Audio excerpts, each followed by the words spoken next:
विधानसभा में सीएम अरविंद केजरीवाल क्या कुछ कह रहे हैं, सुनिए। भाभी जी के कोई छोटे मोटे गहने मिले तो लॉकर चेक कर लिया, गांव में सारी प्रॉपर्टी चेक कर ली, सब कुछ चेक कर लिया, कुछ भी नहीं मिला। तो अब सीबीआई वाले भी अच्छे लोग हैं, इंसान है, वो भी, उनके दिल में भी आत्मा, वो देख रहे हैं कि क्या हो रहा है, वो भी सोचते हैं यार ये ठीक नहीं हो रहा। वो जाते कह रहे थे इनको, कहते हैं जी कुछ नहीं मिला हम लोगों को, लेकिन ऊपर से प्रेशर इतना ज़्यादा है कि एक बार आपको गिरफ्तार तो करना पड़ेगा। तो मनीष जी ने उनको कहा भाई चिंता मत करो, जब भी गिरफ्तार करना हो मेरे को बता देना, मैं आ जाऊंगा, मेरे को गिरफ्तार कर लेना। तो गिरफ्तार तो होंगे ये, लेकिन मोटे मोटे तौर पे सारा देश देख रहा है भाई, सारी जांच कर ली, सब कुछ कर लिया, कुछ नहीं मिला, पाक साफ। एक तरह से मैं बार बार कहता हूं कि हम लोग बार बार प्रधानमंत्री मोदी जी से ईमानदारी का सर्टिफिकेट लेके आए हैं, तो एक बार फिर से प्रधानमंत्री जी ने मनीष सिसोदिया को ईमानदारी का सर्टिफिकेट दिया है कि तुम सबसे ईमानदार। बाकी राजनीति तो चलती रहेगी, गिरफ्तारी जो है वो तो राजनीतिक होगी। मैं ये देख रहा था कि इस तरह के झूठे सच्चे केस कर करके, इंक्वायरी कर करके मिलता क्या है इनको। मानव जीवन का मुझे लगता है 3-4 हजार साल का इतिहास है। इन 3-4 हजार साल में शायद आम आदमी पार्टी ऐसी पार्टी है जिसके ऊपर सबसे ज्यादा केस हुए होंगे पूरी दुनिया में, पूरे इंसान। मैं सारा आज डेटा लेके आया हूं, हमारे 49 एमएलए के ऊपर 169 केस हुए हैं। छोटी सी पार्टी है, अभी अभी पैदा हुई है, और हमारे ऊपर 169 केस कर दिए इन्होंने। 49 एमएलए पे 169 केस कर दिए। 169 में से 134 केस खत्म हो गए, कोर्ट ने खत्म कर दिए। कोर्ट ने कहा भी कुछ नहीं है इन केस में। खूब डांटा इनको, पुलिस वगैरह को, कि क्या बेकार की केस। 35 केस अभी पेंडिंग है, वो भी खत्म हो जाएंगे थोड़े बहुत दिन में। इसमें मैं देख रहा था 16 केस मेरे ऊपर करे थे इन्होंने, 16 में से 12 में तो मैं बरी हो गया, 4 पेंडिंग है। 13 केस मनीष जी के ऊपर करे थे, उसमें से 10 बरी हो गए, 3 पेंडिंग है। जैन साहब के ऊपर 4 केस करे थे, 2 में बरी हो गए, 2 पेंडिंग है। दिनेश मोहनिया पे 10 केस करे थे, 9 में बरी हो गए, 1 पेंडिंग है। वंदना कुमारी पे 6 केस करे थे, सारे बरी हो गए। अखिलेश त्रिपाठी पे 4 करे थे, 3 बरी हो गए। इस तरह से पूरी लिस्ट है 49 एमएलए की। इन्होंने हमारी बोले बसों की खरीद पे घोटाला हो गया, कर लो जी, आ जाओ जांच कर लो। कर ली सारी जांच, कुछ नहीं मिला, एक नए पैसे का कुछ नहीं मिला। बोले शराब पॉलिसी में घोटाला हो गया, उसमें कुछ नहीं मिला अभी तक। तो स्कूलों में घोटाला हो गया, सारे स्कूलों की भी जांच, 4 साल हो गए इनको स्कूलों की जांच करते करते, उसमें भी कुछ नहीं मिला। मोहल्ला क्लिनिक में बोले खूब घोटाला हो गया, उसमें भी कुछ नहीं मिला। बोले अस्पतालों में घोटाला हो गया, अस्पतालों के कंस्ट्रक्शन में, दवाइयों में, पता नहीं क्या क्या, वो सारी जांच कर ली, उसमें कुछ नहीं मिला। कोरोना के वक्त बोले घोटाला हो गया, पूरी दुनिया कह रही है कोरोना में हम लोगों ने बड़ा अच्छा काम किया, बोले घोटाला हो गया, उसकी भी जांच कर ली। बोले सड़कों के निर्माण में घोटाला हो गया, उसकी भी जांच कर ली, उसमें भी कुछ नहीं मिला। इससे क्या फायदा है? इससे कोई देश का फायदा है ऐसी झूठी सच्ची जांच करके? देश का टाइम खराब कर रहे हो, लोगों का टाइम खराब कर रहे हो, काम में अड़चन अड़ा रहे हो, रोज नई नई उलट पुलट जांच कर रहे हो। एक जरूर हुआ है, जब से इन्होंने मनीष, और जिस दिन ये इनको गिरफ्तार करेंगे मुझे लगता है 6% वोट और बढ़ जाएगा।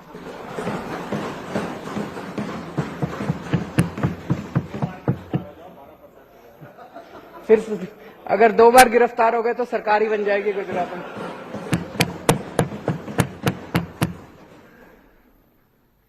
आज देश में राष्ट्रीय स्तर पे 2 ही पार्टियां बची हैं, एक है कट्टर ईमानदार पार्टी और एक है कट्टर बेईमान पार्टी। 2 ही पार्टियां हैं।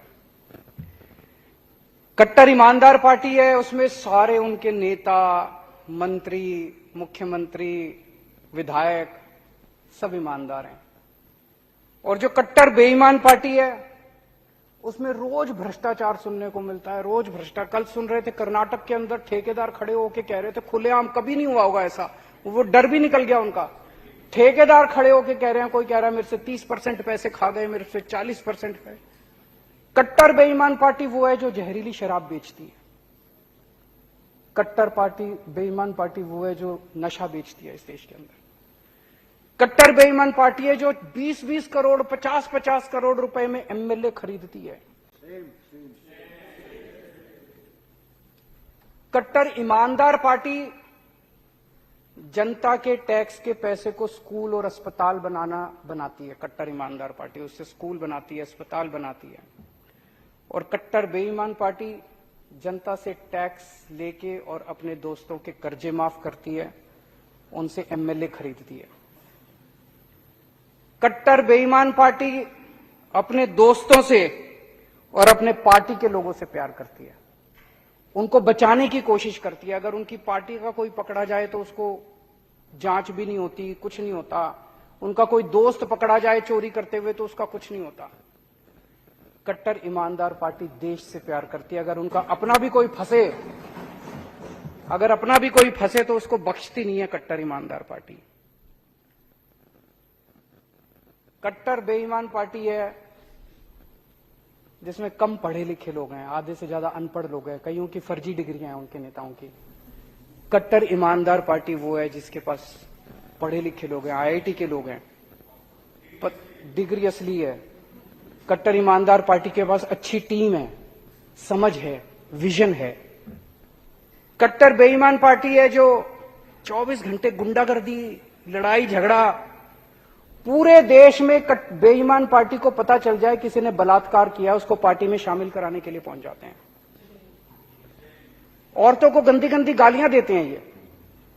और कट्टर ईमानदार पार्टी है जो शरीफों की पार्टी है, महिलाओं की इज्जत करती है।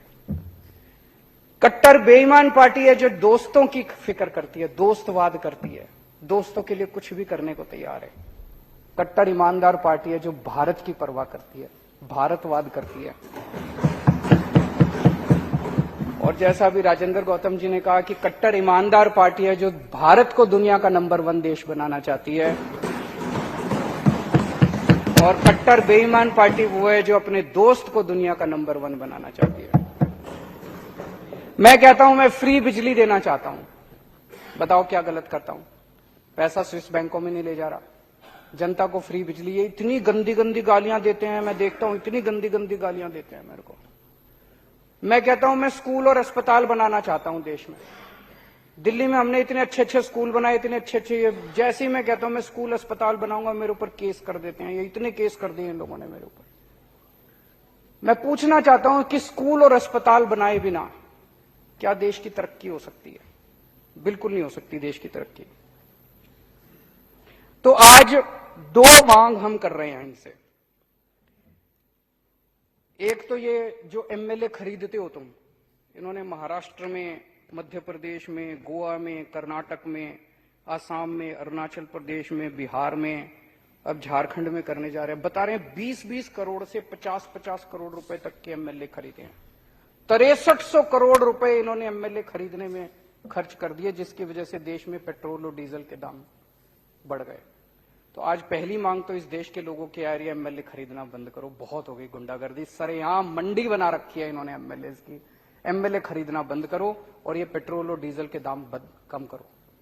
और दूसरी मांग है कि ये कर्जे जो तुम लोगों ने अपने दोस्तों के कर्जे माफ करते हो, ये सारा पैसा रिकवर किया जाना चाहिए और किसानों के और स्टूडेंट्स के कर्जे माफ किए जाने चाहिए, ना कि दोस्तों के कर्जे माफ।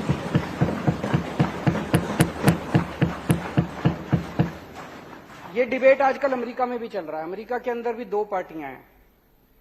जो बिडेन साहब अभी स्टूडेंट्स के कर्जे माफ कर रहे हैं, दूसरी पार्टी है जो इनके दोस्त की पार्टी है,